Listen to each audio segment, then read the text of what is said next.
ಸ್ನೇಹಿತರ welcome back to Mahi updates YouTube channel. ಇವತ್ತಿನ ಈ ವಿಡಿಯೋದಲ್ಲಿ ಗೃಹಲಕ್ಷ್ಮಿ ಯೋಜನೆಯ ಫಲಾನುಭವಿಗಳಿಗೆ ಸಂಕ್ರಾಂತಿ ಹಬ್ಬಕ್ಕೆ ಗೃಹಲಕ್ಷ್ಮಿ ಯೋಜನೆಯ ಹಣ ಬರುತ್ತಾ ಇಲ್ವಾ ಅನ್ನೋದ್ರ ಬಗ್ಗೆ ಅಪ್ಡೇಟ್ ಅನ್ನು ಕೊಡ್ತೀನಿ. ಜೊತೆಗೆ ಇಂಪಾರ್ಟೆಂಟ್ ಆಗಿ BPL ಕಾರ್ಡ್, ರೇಷನ್ ಕಾರ್ಡ್ ಬಳಕೆದಾರರಿಗೆ ಇಲ್ಲಿ ಬಂದ್ಬಿಟ್ಟು ಆಹಾರ ಇಲಾಖೆ ಕಡೆಯಿಂದ ಆಹಾರ ಇಲಾಖೆ ಸಚಿವರಾದಂಥ KH ಮುನಿಯಪ್ಪ ಸರ್ ಅವ್ರ ಕಡೆಯಿಂದ ಒಂದು ಇನ್ಫಾರ್ಮೇಶನ್ ಆದ್ರೆ ಬಂದಿದೆ. ಸೊ ಆ ಇನ್ಫಾರ್ಮೇಶನ್ ಬಗ್ಗೆ ತಿಳಿಸ್ಕೊಡ್ತೀನಿ. ನಿಮ್ಮ ಹತ್ರ ಏನಾದರೂ BPL ಕಾರ್ಡ್ ಇದ್ರೆ ಅಥವಾ ನಿಮ್ಮ BPL ಕಾರ್ಡ್ ಏನಾದರೂ ಕ್ಯಾನ್ಸಲ್ ಆಗಿದ್ರೆ ಏನಕ್ಕೆ ಕ್ಯಾನ್ಸಲ್ ಆಗಿದೆ ಏನು ಅಂತ ಹೇಳ್ಬಿಟ್ಟು ಇವತ್ತಿನ ಈ ವಿಡಿಯೋದಲ್ಲಿ ತಿಳಿಸ್ಕೊಡ್ತೀನಿ. ಜೊತೆಗೆ ಯಾರಾದರೂ ಹೊಸದಾಗಿ BPL ರೇಷನ್ ಕಾರ್ಡ್ಗಳಿಗೆ ಅಪ್ಲಿಕೇಶನ್ ಆಗಬೇಕು ಅಂತ ಇದ್ರೆ ಸೊ ನಿಮಗೆ ಬಂದ್ಬಿಟ್ಟು ಇಲ್ಲಿ ರಾಜ್ಯ ಸರ್ಕಾರದಿಂದ ಗುಡ್ ನ್ಯೂಸ್ ಅನ್ನ ಕೊಟ್ಟಿದ್ದಾರೆ. ಸೊ ಎಲ್ಲದ್ರ ಬಗ್ಗೆನೂ ಇವತ್ತಿನ ಈ ವಿಡಿಯೋದಲ್ಲಿ ಮಾತನಾಡ್ತಾ ಹೋಗೋಣ. ವಿಡಿಯೋ ಖಂಡಿತವಾಗ್ಲೂ ಇನ್ಫಾರ್ಮೇಟಿವ್ ಆಗಿರುತ್ತೆ. ವಿಡಿಯೋನ ಕಂಪ್ಲೀಟ್ ಆಗಿ ವಾಚ್ ಮಾಡಿ. ಜೊತೆಗೆ ಕೆಳಗಡೆ ಲೈಕ್ ಬಟನ್, ಸಬ್ಸ್ಕ್ರೈಬ್ ಬಟನ್ ಕಾಣಿಸ್ತಿದೆ, ಹೋಗಿ ಲೈಕ್ ಸಬ್ಸ್ಕ್ರೈಬ್ ಮಾಡ್ಕೊಳ್ಳಿ. ಅಂಡ್ ಈಗಾಗಲೇ ಯಾರೆಲ್ಲ ಲೈಕ್ ಮಾಡಿ ಸಬ್ಸ್ಕ್ರೈಬ್ ಮಾಡಿ ಸಪೋರ್ಟ್ ಮಾಡ್ತಿದ್ದೀರಾ ಎಲ್ಲರಿಗೂ ಥ್ಯಾಂಕ್ ಯು ಸೋ ಮಚ್. ಮೊದಲಿಗೆ ನೋಡಿ BPL ರೇಷನ್ ಕಾರ್ಡ್ ಬಗ್ಗೆ ಇರುವಂತಹ ಅಪ್ಡೇಟ್ ಬಗ್ಗೆ ತಿಳಿಸ್ಕೊಡ್ತೀನಿ. ಅದಾದ್ಮೇಲೆ ನೆಕ್ಸ್ಟ್ ಗೃಹಲಕ್ಷ್ಮಿ ಯೋಜನೆಯ ಫಲಾನುಭವಿಗಳಿಗೆ ಇನ್ಫಾರ್ಮೇಶನ್ ಅನ್ನ ಕೊಡ್ತೀನಿ. ನೋಡಿ, ರೀಸೆಂಟ್ ಆಗಿ KH ಮುನಿಯಪ್ಪ ಸರ್ ಅವರು ನಿನ್ನೆ ಭಾನುವಾರ ಒಂದು ಇನ್ಫಾರ್ಮೇಶನ್ ಅನ್ನಾದ್ರೆ ಶೇರ್ ಮಾಡಿದ್ದಾರೆ. ಏನ್ ಶೇರ್ ಮಾಡಿದ್ದಾರೆ ಅಂತ ಅಂದ್ರೆ, ಸೊ ಇಲ್ಲಿ ಬಂದ್ಬಿಟ್ಟು ನೋಡಿ, ನಮ್ಮ ಒಂದು ರಾಜ್ಯದಲ್ಲಿ ಈಗ ಟೋಟಲ್ ಜನಸಂಖ್ಯೆ ಎಷ್ಟಿರ್ತಾರೆ ಆ ಒಂದು ಜನಸಂಖ್ಯೆಯಲ್ಲಿ ಬಂದ್ಬಿಟ್ಟು ಒಂದು ಕನಿಷ್ಠ ಅಂತ ಅಂದ್ರೆ ಒಂದು ಮಿನಿಮಮ್ 50% ಅಷ್ಟೇ BPL ರೇಷನ್ ಕಾರ್ಡ್ಗಳಾದ್ರೆ ಇರಬೇಕು. ಬಟ್ ನಮ್ಮ ಒಂದು ಸ್ಟೇಟ್ ಅಲ್ಲಿ ಬಂದ್ಬಿಟ್ಟು ಟೋಟಲ್ 75% BPL ರೇಷನ್ ಕಾರ್ಡ್ಗಳಾದ್ರೆ ಇದಾವಂತೆ.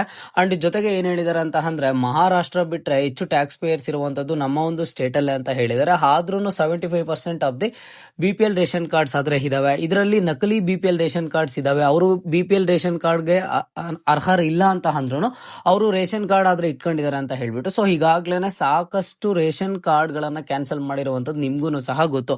ಈಗ ನಿಮ್ಮ ಒಂದು ನಿಮ್ಮೂರ್ನಲ್ಲಿ ಆಗಿರ್ಬೋದು, ಇಲ್ಲ ಅಂತಂದ್ರೆ ನಿಮ್ಮ ಒಂದು ಅಕ್ಕಪಕ್ಕ ಮನೆಯಲ್ಲಿ ಆಗಿರ್ಬೋದು, ಅಥವಾ ನಿಮಗೆ ಗೊತ್ತಿರೋರ್ದಾಗಿರ್ಬೋದು, ನಿಮಗೆ ರೀಸೆಂಟ್ ಆಗಿ ಹೇಳಿರ್ತಾರೆ ನಂದು BPL ರೇಷನ್ ಕಾರ್ಡ್ ಕ್ಯಾನ್ಸಲ್ ಆಯ್ತು ಅಂತ ಹೇಳ್ಬಿಟ್ಟು. ನೀವೇನಾದ್ರೂ IT ರಿಟರ್ನ್ಸ್ ಅನ್ನ ಪೇ ಮಾಡ್ತಿದ್ರೆ, ಟ್ಯಾಕ್ಸ್ ಪೇಯರ್ಸ್ ಆಗಿದ್ರೆ, ಇಲ್ಲ ಅಂತ ಅಂದ್ರೆ ಇಲ್ಲ ನೀವು BPL ಕಾರ್ಡ್ಗೆ ಅರ್ಹರಲ್ಲ ಅಂತ ಅಂದ್ರೆ ಈಗಾಗ್ಲೇನೆ ಇದರ ಒಂದು ಪ್ರೋಸೆಸ್ ಅನ್ನ ಮಾಡಿದ್ದಾರೆ. ಅಂತಹ ಕಾರ್ಡ್ಸ್ ಅನ್ನ ಏನ್ ಮಾಡಿದ್ದಾರೆ ಅಂತ ಅಂದ್ರೆ BPL ಇಂದ ಆಟೋಮೆಟಿಕ್ ಆಗಿ APL ಗಾದ್ರೆ ಕನ್ವರ್ಟ್ ಅನ್ನ ಮಾಡ್ತಾರೆ. ಓಕೆನಾ? ಸೊ ಇದು ನಿಮಗೆ ಚೆನ್ನಾಗಿ ಗೊತ್ತಿರಬೇಕು. BPL ಇಂದ ಆಟೋಮೆಟಿಕ್ ಆಗಿ APL ಗಾದ್ರೆ ಕನ್ವರ್ಟ್ ಅನ್ನ ಮಾಡಿದ್ದಾರೆ.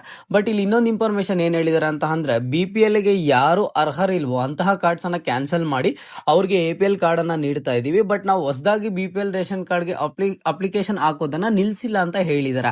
ಹಾಗಿದ್ರೆ ಯಾವಾಗಿಂದ ನೀವು ಹೊಸದಾಗಿ BPL ರೇಷನ್ ಕಾರ್ಡ್ಗಳಿಗೆ ಅಪ್ಲಿಕೇಶನ್ ಆಗ್ಬೋದು ಅಂತ ಅಂದ್ರೆ, ನೀವು ಬಂದ್ಬಿಟ್ಟು ಯಾವಾಗ ಅಂತ ಅಂದ್ರೆ ಈಗ ಮುಂದಿನ ತಿಂಗಳು ಫೆಬ್ರವರಿಯಿಂದ ಒಂದು BPL ರೇಷನ್ ಕಾರ್ಡ್ಗಳಿಗೆ ಹೊಸದಾಗಿ ಏನಾದರೂ ಅಪ್ಲಿಕೇಶನ್ ಆಗಬೇಕು ಅಂತಂದ್ರೆ ಆಗ್ಬೋದು ಅಂತ ಹೇಳ್ಬಿಟ್ಟು ಕ್ಲಿಯರ್ ಆಗಿ ಇನ್ಫಾರ್ಮೇಶನ್ ಕೊಟ್ಟಿದ್ದಾರೆ. ಕ್ಲಿಯರ್ ಆಗಿ ಗುಡ್ ನ್ಯೂಸ್ ಅನ್ನ ಕೊಟ್ಟಿದ್ದಾರೆ. ನೀವು ಯಾರಾದ್ರೂ ಹೊಸದಾಗಿ ಅಪ್ಲೈ ಮಾಡಬೇಕು ಅಂತಂದ್ರೆ ಅಪ್ಲೈನ ಮಾಡ್ಕೋಬಹುದು ಫೆಬ್ರವರಿಯಿಂದ.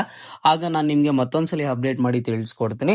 ಜೊತೆಗೆ ಇನ್ನೊಂದು ಗುಡ್ ನ್ಯೂಸ್ ಏನ್ ಕೊಟ್ಟಿದ್ದಾರೆ, BPL ರೇಷನ್ ಕಾರ್ಡ್ ಬಳಕೆದಾರರಿಗೆ ಈಗಾಗಲೇ ನಿಮ್ಮ ಹತ್ರ BPL ರೇಷನ್ ಕಾರ್ಡ್ ಇದ್ರೆ ಸೊ ನಿಮ್ಗೆಲ್ಲ ಗೊತ್ತು, ಕೇಂದ್ರ ಸರ್ಕಾರದಿಂದ 5 kg ಅಕ್ಕಿಯನ್ನ ಕೊಡ್ತಿದ್ದಾರೆ. ಜೊತೆಗೆ ಬಂದ್ಬಿಟ್ಟು ನಮ್ಮ ಒಂದು ರಾಜ್ಯ ಸರ್ಕಾರದಿಂದ ಅನ್ನಭಾಗ್ಯ ಯೋಜನೆ ಅಡಿ ಏನ್ ಮಾಡಿದ್ರು, ಕೇಂದ್ರ ಸರ್ಕಾರ ಕೊಡ್ತಿರುವಂತಹ 5 kg ಅಕ್ಕಿ ಜೊತೆಗೆ ಮತ್ತೆ 5 kg ಅಕ್ಕಿಯನ್ನ ಕೊಡ್ತೀವಿ ಅಂತ ಹೇಳ್ಬಿಟ್ಟು ಹೇಳಿದ್ರು. ಸ್ಟಾರ್ಟಿಂಗ್ ಡೇಸ್ ಅಲ್ಲಿ ಬಂದ್ಬಿಟ್ಟು ನಿಮ್ಗೆ DBT ಮುಖಾಂತರ ಹಣ ಆದ್ರೆ ಬರ್ತಿತ್ತು, ಅಕ್ಕಿ ಕೊಡೋದಕ್ಕೆ ಆಗದೆ. ಮತ್ತೆ ಈಗ ಬಂದ್ಬಿಟ್ಟು ನಿಮ್ಗೆ ಅಕ್ಕಿ ಆದ್ರೆ ಬರ್ತಿದೆ. ಬಟ್ ಇದರಲ್ಲಿ ಮತ್ತೆ ನಿಮ್ಗೊಂದು ಚೇಂಜಸ್ ಅನ್ನ ಮಾಡಿದ್ದಾರೆ. ಏನ್ ಚೇಂಜಸ್ ಮಾಡ್ತಿದ್ದಾರೆ ಅಂತ ಅಂದ್ರೆ, ನಿಮ್ಗೆ ಈಗ ಸೇಮ್ ಏನು ಕೇಂದ್ರ ಸರ್ಕಾರದಿಂದ ಪ್ರತಿ ವ್ಯಕ್ತಿಗೆ 5 kg ಅಕ್ಕಿ ಏನ್ ಕೊಡ್ತಾರೆ ಆ ಒಂದು 5 kg ಅಕ್ಕಿಯನ್ನ ಕೊಡ್ತಾರೆ.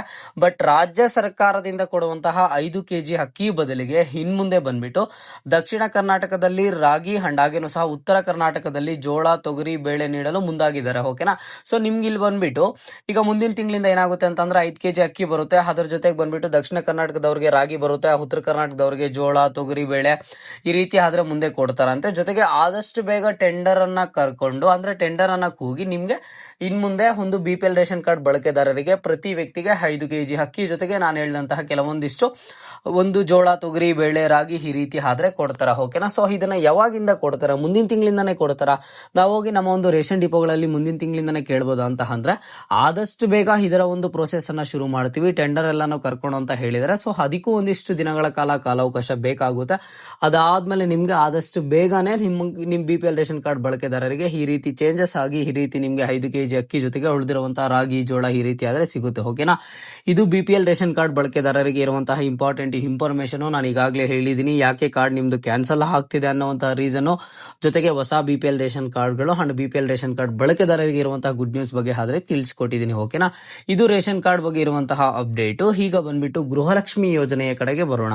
ಗೃಹಲಕ್ಷ್ಮಿ ಯೋಜನೆಯ ಫಲಾನುಭವಿಗಳು ಸಾಕಷ್ಟು ಫಲಾನುಭವಿಗಳು ಒಬ್ರು ಕೇಳ್ತಿದ್ದಾರೆ, ನಮ್ಗೆ ಗೃಹಲಕ್ಷ್ಮಿ ಯೋಜನೆಯ ಹಣ ಬಂದ್ಬಿಟ್ಟು ಏನಾದ್ರೂ ಸಂಕ್ರಾಂತಿ ಹಬ್ಬಕ್ಕೆ ಹಣ ಜಮಾ ಆಗುತ್ತಾ, ಯಾವ ಹಣ ಜಮಾ ಆಗುತ್ತೆ ಏನು ಅಂತ ಹೇಳ್ಬಿಟ್ಟು. ನೋಡಿ, ರೀಸೆಂಟ್ ಆಗಿ ಲಕ್ಷ್ಮೀ ಹೆಬ್ಬಾಳ್ಕರ್ ಮೇಡಮ್ ಅವರು ಗೃಹಲಕ್ಷ್ಮಿ ಯೋಜನೆಯ ಕುರಿತು ಮಾತನಾಡ್ತಾರೆ. ಏನ್ ಮಾತನಾಡ್ತಾರೆ ಅಂತ ಅಂದ್ರೆ, ನಿಮ್ಗೆಲ್ಲ ಗೊತ್ತು 2025ರಲ್ಲಿ ಫೆಬ್ರವರಿ ಹಾಗೇನು ಮಾರ್ಚ್ ತಿಂಗಳ ಗೃಹಲಕ್ಷ್ಮಿ ಯೋಜನೆಯ ಹಣ ಆದ್ರೆ ಕೊಟ್ಟಿಲ್ಲ, ಇದಾದ್ರೆ ಮಿಸ್ ಆಗಿದೆ ಅಂತ ಹೇಳ್ಬಿಟ್ಟು. ಸೊ ಇದ್ರ ಬಗ್ಗೆ ಸಾಕಷ್ಟು ಡಿಸ್ಕಷನ್ ಆಯ್ತು. ಅದಾದ್ಮೇಲೆ ಕಾಂಗ್ರೆಸ್ ಸರ್ಕಾರದವರು ಹೇಳ್ತಾರೆ, ಹೌದು ನಾವು ಕೊಟ್ಟಿಲ್ಲ, ಆದಷ್ಟು ಬೇಗ ಕೊಡ್ತೀವಿ ಅಂತ ಹೇಳಿ. ಈಗ ಲಕ್ಷ್ಮೀ ಹೆಬ್ಬಾಳ್ಕರ್ ಮೇಡಮ್ ಅವರು ಹೇಳ್ತಿದ್ದಾರೆ, ಫೆಬ್ರವರಿ ಮಾರ್ಚ್ ತಿಂಗಳ ಹಣ ಆದಷ್ಟು ಬೇಗ ಕೊಡಿ ಅಂತ ಹೇಳ್ಬಿಟ್ಟು ಫೈನಾನ್ಸ್ ಡಿಪಾರ್ಟ್ಮೆಂಟ್ಗೆ ಒಂದು ಫೈಲ್ ಅನ್ನ ಕಳ್ಸಿಕೊಡ್ತಿದಾರೆ ಅಂತ ರಿಕ್ವೆಸ್ಟ್ ಅನ್ನ ಮಾಡ್ತಿರುವಂತದ್ದು. ಹಾಗಾಗಿ ಏನಾಗುತ್ತೆ ನಿಮ್ಗೆ ಇಲ್ಲಿ ಆದಷ್ಟು ಬೇಗ ಫೆಬ್ರವರಿ ಮಾರ್ಚ್ ತಿಂಗಳ ಹಣ ಒಟ್ಟಿಗೆ 4,000 ಬಿಡುಗಡೆ ಮಾಡಿ ಅಂತ ಹೇಳ್ಬಿಟ್ಟು ರಿಕ್ವೆಸ್ಟ್ ಮಾಡ್ತಿರೋದ್ರಿಂದ ಅವರು ಬಿಡುಗಡೆ ಮಾಡಿದ್ದಾರೆ ಅಂತ ಅಂದ್ರೆ ಮಹಿಳಾ ಮತ್ತು ಮಕ್ಕಳ ಕಲ್ಯಾಣ ಅಭಿವೃದ್ಧಿ ಇಲಾಖೆ ಕಡೆಯಿಂದ ತಾಲೂಕ್ ಪಂಚಾಯತಿಗೆ ಬಂದು ಅಲ್ಲಿಂದ ನಿಮ್ಮ ಒಂದು ಬ್ಯಾಂಕ್ ಖಾತೆಗಳಿಗೆ ನೇರವಾಗಿ DBT ಮುಖಾಂತರ ಹಣ ಆದ್ರೆ ವರ್ಗಾವಣೆ ಆಗುತ್ತೆ. ಅಂಡ್ ನಿಮ್ಗೆ ಇನ್ನೊಂದು ಗೊತ್ತಿರಲಿ, ಇಲ್ಲಿ BPL ರೇಷನ್ ಕಾರ್ಡ್ ಬಳಕೆದಾರರಿಗೆ, APL ರೇಷನ್ ಕಾರ್ಡ್ ಬಳಕೆದಾರರಿಗೆ ಅಂಡ್ ಹಾಗೇನೂ ಸಹ ಅಂತ್ಯೋದಯ ರೇಷನ್ ಕಾರ್ಡ್ ಇರುವಂತವರಿಗೂ ಗೃಹಲಕ್ಷ್ಮಿ ಯೋಜನೆಯ ಹಣ ಬರುತ್ತೆ. ಬಟ್ ಇಲ್ಲಿ ಯಾರಿಗೆ ಬರೋದಿಲ್ಲ ಅಂತ ಅಂದ್ರೆ, ಯಾರಾದ್ರೆ ಟ್ಯಾಕ್ಸ್ ಪೇಯರ್ಸ್ ಇರ್ತಾರೋ, ಯಾರಾದ್ರೆ IT ರಿಟರ್ನ್ಸ್ ನ ಫೈಲ್ ಮಾಡಿರ್ತಾರೋ ಇಂತಹವರಿಗೆ ಗೃಹಲಕ್ಷ್ಮಿ ಯೋಜನೆಯ ಹಣ ಬರೋದಿಲ್ಲ ಅಂತ ಹೇಳ್ಬಿಟ್ಟು ಹೇಳಿರುವಂತದ್ದು. ಅದನ್ನ ಬಿಟ್ರೆ ನಿಮ್ಗೆ APL ರೇಷನ್ ಕಾರ್ಡ್ ಬಳಕೆದಾರರಿಗೆ ಬರೋದಿಲ್ಲ ಅಂತ ಹೇಳ್ಬಿಟ್ಟು ಏನೂ ಸಹ ಹೇಳಿಲ್ಲ. ಇದ್ರ ಬಗ್ಗೆ ಕ್ಲಿಯರ್ ಆಗಾದ್ರೆ ಹೇಳಿದಾರೆ. ನಿಮ್ಗೆ ಈಗ ಅಲ್ಲಿ ಒಟ್ಟಿಗೆ 4,000 ಹಣ ಬಿಡುಗಡೆ ಮಾಡಿದ್ರು ಅಂತ ಅಂದ್ರೆ ಹಂತ ಹಂತವಾಗಿ ನಿಮ್ಮ ಒಂದು ಬ್ಯಾಂಕ್ ಖಾತೆಗಳಿಗೆ 2,000 ಹಣ ಜಮಾ ಆಗುತ್ತೆ. ಈ ಸಂಕ್ರಾಂತಿ ಹಬ್ಬಕ್ಕೆ, ಸಂಕ್ರಾಂತಿ ಹಬ್ಬದ ಪ್ರಯುಕ್ತ ಗೃಹಲಕ್ಷ್ಮಿಯರ ಬ್ಯಾಂಕ್ ಖಾತೆಗೆ ಗೃಹಲಕ್ಷ್ಮಿ ಯೋಜನೆಯ 25ನೇ ಕಂತಿನ ಹಣ ಜಮಾ ಆಗುವಂತ ಚಾನ್ಸಸ್ ಆದ್ರೆ ಇದಾವೆ. ನಿಮ್ಗೆ 24ನೇ ಕಂತಿನವರೆಗೂ ಹಣ ಜಮಾ ಆಗಿದೆ. ಈಗ ನೆಕ್ಸ್ಟ್ ಬಂದ್ಬಿಟ್ಟು ನಿಮ್ಗೆ 25ನೇ ಕಂತಿನ ಹಣ ಜಮಾ ಆಗಬೇಕು. ಅಲ್ಲಿ 2 ತಿಂಗಳ ಹಣ ಸ್ಕಿಪ್ ಆಗಿರೋದ್ರಿಂದ ಆ 2 ತಿಂಗಳ ಹಣ ಫೈನಾನ್ಸ್ ಡಿಪಾರ್ಟ್ಮೆಂಟ್ ಕಡೆಯಿಂದ ಬಿಡುಗಡೆ ಮಾಡಿದಾರೆ ಅಂತ ಅಂದ್ರೆ ಆ 2 ತಿಂಗಳ ಹಣ ನಿಮ್ಗೆ ಜನವರಿ ತಿಂಗಳಲ್ಲೇ ಸಂಕ್ರಾಂತಿ ಹಬ್ಬಕ್ಕೆ 2,000, ಅದಾದ್ಮೇಲೆ ನೆಕ್ಸ್ಟ್ ಇನ್ನೊಂದು 10 ಡೇಸ್ 15 ಡೇಸ್ ಆದ್ಮೇಲೆ ಮತ್ತೆ 2,000 ಆದ್ರೆ ಜಮಾ ಆಗುತ್ತೆ. ಇಲ್ಲ ಫೆಬ್ರವರಿ ಮಾರ್ಚ್ ತಿಂಗಳ ಹಣ ಬಿಡುಗಡೆ ಮಾಡಿಲ್ಲ, ಒಂದೇ ಸರಿ ಬಂದ್ಬಿಟ್ಟು ಅಕ್ಟೋಬರ್ ತಿಂಗಳ ಹಣ ಬಿಡುಗಡೆ ಮಾಡಿದ್ದಾರೆ ಅಂತ ಅಂದ್ರೆ 24ನೇ ಕಂತು ಹಣ ಸೆಪ್ಟೆಂಬರ್ ತಿಂಗಳವರೆಗೂ ಬಿಡುಗಡೆ ಆಗಿದೆ ಅಂತ ಹೇಳ್ಬಿಟ್ಟು ಹೇಳಿಕೆಯನ್ನ ಕೊಡ್ತಿದ್ದಾರೆ. ಬಟ್ ಅಲ್ಲಿ ಫೆಬ್ರವರಿ ಮಾರ್ಚ್ ತಿಂಗಳ ಹಣ ಸ್ಕಿಪ್ ಆಗಿದೆ. ಈಗ ಸ್ಕಿಪ್ ಆಗಿರುವಂತಹ ಹಣ ಏನಾದ್ರೂ ಬಿಡುಗಡೆ ಮಾಡದೆ ಅಕ್ಟೋಬರ್ ತಿಂಗಳ ಹಣ ಅಂತ ಹೇಳ್ಬಿಟ್ಟು ಏನಾದ್ರೂ ಬಿಡುಗಡೆ ಮಾಡಿದ್ರೆ ನಿಮ್ಮ ಒಂದು ಬ್ಯಾಂಕ್ ಖಾತೆಗಳಿಗೆ ಗೃಹಲಕ್ಷ್ಮಿ ಯೋಜನೆಯ 25ನೇ ಕಂತಿನ ಹಣ ಆದ್ರೆ ಬರುತ್ತೆ. ಓಕೆನಾ? ಸೊ ನಿಮ್ಗೆ ಈಗ ಓವರ್ ಆಲ್ ಆಗಿ ಹೇಳೋದಾದ್ರೆ ಸಂಕ್ರಾಂತಿ ಹಬ್ಬಕ್ಕೆ ಏನಾದ್ರೂ ಹಣ ನಮಗೆ ಜಮಾ ಆಗುತ್ತಾ ಅಂತ ಅಂದ್ರೆ ಹೌದು, 100% ಆಗಿ 2,000 ಹಣ ಜಮಾ ಆಗುತ್ತೆ. ಅದು ಯಾವ ತಿಂಗಳ ಹಣ ಏನು ಅಂತ ಹೇಳ್ಬಿಟ್ಟು ನಾನು ನಿಮ್ಗೆ ಹಣ ಕ್ರೆಡಿಟ್ ಆದ್ಮೇಲೆ ಅಪ್ಡೇಟ್ ಅನ್ನ ಕೊಡ್ತೀನಿ. ಯಾಕಂತ ಅಂದ್ರೆ ಅಲ್ಲಿ ಹಣ ಸ್ಕಿಪ್ ಆಗಿರೋದ್ರಿಂದ, ಫೆಬ್ರವರಿ ಮಾರ್ಚ್ ತಿಂಗಳ ಹಣ ಮಿಸ್ ಆಗಿರೋದ್ರಿಂದ ಸೊ ಇಲ್ಲಿ ಬಂದ್ಬಿಟ್ಟು ನಿಮ್ಗೆ ಯಾವ ಕಂತಿನ ಹಣ ಅಂತ ಹೇಳ್ತೀನಿ. ಬಟ್ ಸಂಕ್ರಾಂತಿ ಹಬ್ಬಕ್ಕಂತೂ ಭರ್ಜರಿ ಗುಡ್ ನ್ಯೂಸ್ ಆದ್ರೆ ಇದೆ, ನಿಮ್ಗೆ 2,000 ಹಣ ನಿಮ್ಮ ಒಂದು ಬ್ಯಾಂಕ್ ಖಾತೆಗಳಿಗೆ ಜಮಾ ಆಗುತ್ತೆ. ಈಗ ಲಾಸ್ಟ್ ಡಿಸೆಂಬರ್ ತಿಂಗಳಲ್ಲಿ ನಿಮ್ಗೆ 2,000 ಬಂದಿರುವಂತದ್ದು, ಜನವರಿ ತಿಂಗಳಲ್ಲಿ 2,000 ಕಂಪಲ್ಸರಿ ಬರಲೇಬೇಕು.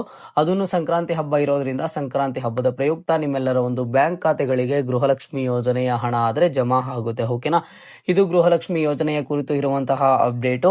ನಿಮ್ಗೆ ಈ ಅಪ್ಡೇಟ್ಸ್ ಕೇಳಿದ ಆದ್ಮೇಲೆ ಇನ್ಫಾರ್ಮೇಶನ್ ಎಷ್ಟು ಯೂಸ್ ಆಯ್ತು ಅಂತ ಹೇಳ್ಬಿಟ್ಟು ಪ್ರತಿಯೊಬ್ಬರು ಕಮೆಂಟ್ ಅನ್ನ ಮಾಡಿ, ಜೊತೆಗೆ ನಿಮ್ಮ ಎಲ್ಲ ಒಂದು ಸ್ನೇಹಿತರಿಗೂ ಶೇರ್ ಮಾಡಿ, ಅವ್ರಿಗೂ ಸಹ ಹೆಲ್ಪ್ ಆಗ್ಲಿ. ಇದು ಇವತ್ತಿನ ಮಾಹಿತಿ ಆಗಿತ್ತು. ಮುಂದೆ ಎಲ್ಲ ರೀತಿಯ ಹೆಚ್ಚಿನ ಅಪ್ಡೇಟ್ಸ್ ಜೊತೆಗೆ ಸಿಗ್ತಾ ಇರೋಣ. ಅಲ್ಲಿಯ ತನಕ take care and keep watching Mahi updates for more updates.